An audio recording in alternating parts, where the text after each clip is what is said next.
So my name is Shawn Washington, and I'm from Dallas, Texas. Shout out Triple D. And I am a graduate student at the University of Texas. I'm getting my master's in education. I got my undergrad in political science. I'm a hairstylist. I'm a poet. I'm a preacher. I'm an author. I kind of do a little bit of everything. I kind of do a lot. Overcoming sexuality in an over-sexualized world, and I wrote it because I felt like I was trying to be abstinent in a world that wasn't about that life. So the Lord led me to write the book back in December 2014.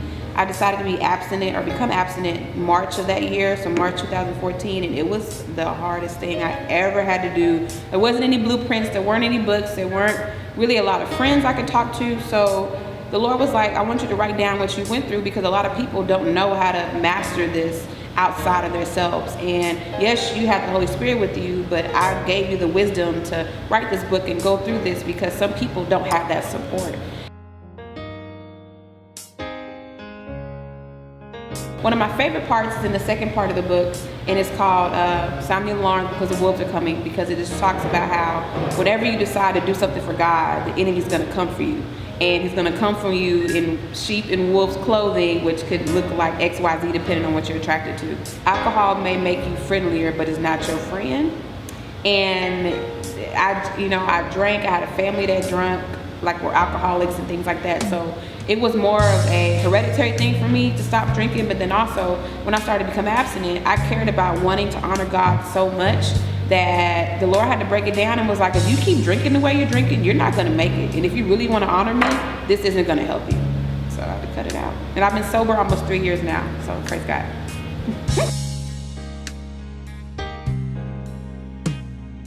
Woo! How's it changed? He took out 0 to 60. Like, whenever you let God take the whole wheel, I went 0 to 60 with God. 0 to 60, he started talking to me more. I had spiritual gifts. That was the first time I was really drenched in the Holy Spirit and knew what that felt like. And had these supernatural moments with God that I can't explain, but I know that transformed my life. And that's when I really feel like I had the power to walk out abstinence and stop drinking and start ministry and all these other things that I didn't know I was able to do. He gets the whole wheel, like he just does phenomenal things. So after that, I was like, okay, you can drive, like, you know what I'm saying?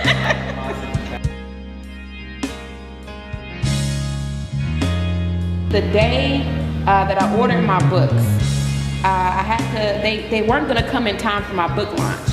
And I mean, this is like $800. And so people don't have $800. Well, not no college student, you don't have $800 lying around for surplus. And so I literally had to pay out that amount and then another amount almost equivalent to that just so I can make sure I have books for the book signing. Not even sure if they're gonna come in on time. I literally have pennies to my name, pennies. And I was like, God, I went in this crowd on the floor like, Lord, I have no money. I don't know how I'm gonna pay for the book signing. I don't know how I'm gonna do any of that. But God was just like, I need you to have faith. And I was like, okay. And so literally I tracked the packages like to the T, and they were like, it might come on the day your book signing or it might not. And then I had to teach that day, so I wasn't able to be home and watch to see if the packages came. It was a lot. So literally my books came, and I said, Lord, I believe by faith that my books are gonna come at 1 o'clock today. My books came at 12:45, the day of the book signing. I did the book signing, not even know if I was gonna have books. I was down horrible, but I just had faith, and I was like, God, I'm just not gonna not have this. This is for your glory, and I know you're gonna show up, and he did. And I made all my money back, praise God.